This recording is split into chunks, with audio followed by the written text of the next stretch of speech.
దానితో పాటుగా నిన్న ఒకటి రాజముద్ర అనేది ఒకటి రిలీజ్ అయింది. రాజముద్ర రిలీజ్ అయిన తర్వాత దానికి సంబంధించిన అంశం ఏంది అంటే, అది ఎక్కడా కూడా పూర్తి స్థాయిలో బీఆర్ఎస్ పార్టీకి సంబంధించిన సోషల్ మీడియా వారియర్స్ ఎక్కడైనా పోస్ట్ అయితే కేసులు పెడదామని చూసిలు.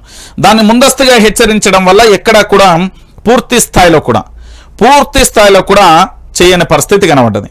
ఇక దాంతో పాటుగా ఏంది ఇప్పుడు ఈ తెలంగాణలో ఒక చర్చ జరుగుతుంది. కాకతీయ కళాతోరణం ఏందన్నా, దానితో పాటు ఈ పంచాయతీ ఏంది రంజితన్న అని చాలా మంది నాకు కాల్స్ చేస్తున్నారు. సరే, తెలంగాణ ప్రాంత బిడ్డలకు ఆతృతత ఉంటుంది, ఎందుకు అంటే తెలుసుకోవాలి ఏం చేస్తున్నాడు అనేది. ఒకసారి మీకు చిన్న ఎగ్జాంపుల్ ఒక 2 ఫోటోలు చూపెడతా, దీని తర్వాత మీరే నిర్ణయించండి. ఎందుకు అంటే నేను ఎక్కువ మీకే వదిలేస్తా. ఒకసారి మీరు ఆలోచించండి తెలంగాణ ప్రాంత బిడ్డలు, మీకు ఇక్కడ ఏం కనబడుతున్నది ఒకసారి మీరందరూ కూడా చూడాలి.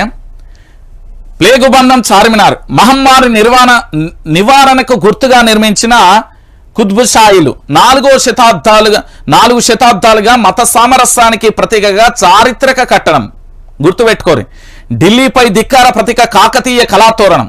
ఖల్జీ సేవలను ఓడించిన కాకతీయులు అప్పటి విజయానికి గుర్తుగా కాకతీయ కళాతోరణం నిర్మించిలు. ఇప్పుడు వీళ్ళేం చేద్దాం అనుకుంటున్నారు అన్న అంటే పూర్తి స్థాయిలో తెలంగాణ ప్రాంత బిడ్డలందరికీ కూడా తెలవాలి. కాబట్టి మీరందరూ ఇప్పుడు ఏంది చార్మినార్ తీసేస్తా, లేకపోతే కాకతీయుల కళాతోరణం తీసేస్తా, లేకపోతే ఇంకోటి తీసేస్తా అని చెప్తున్నారు కదా. నేనేమంటున్నానంటే అది తీసేయడానికి మీకు ఎన్ని గుండెలరా అనేది నిలదీయాలి కదా. ఇక్కడ రాజరికపు ఆనవాళ్ళు అని వీళ్ళు చెప్తా ఉంటే మనం ఏం చేస్తాం, మనం అట్లా అనం కదా. మనకు రాజరికపు ఆనవాళ్ళ కాదా అనేది ఇప్పుడు నేను చెప్తా. రాజరికపు ఆనవాళ్ళు ఏడున్నాయి ఏం కథ అనేది ఇప్పుడు